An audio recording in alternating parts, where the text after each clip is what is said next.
আমাদের অনেকেরই লক্ষ্য লেখাপড়া শেষ করে একটা ভালো চাকুরি করতে হবে।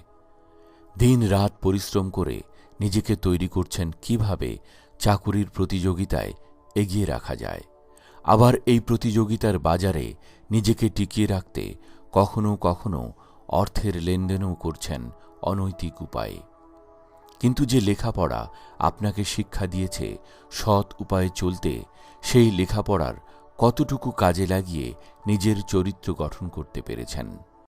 আমাদের বাবা মায়ের অনেক আশা সন্তান লেখাপড়া শেষ করে বড় একটা চাকুরি করবে, সংসারের জন্য একটা সম্পদ হবে, কষ্টের দিনগুলোর ইতি টানবে।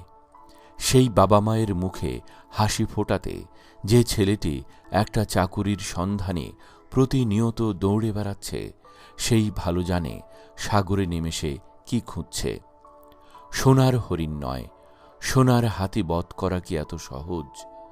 যেখানে দেশে 20 লক্ষের বেশি বেকার দাঁড়ে দাঁড়ে টাক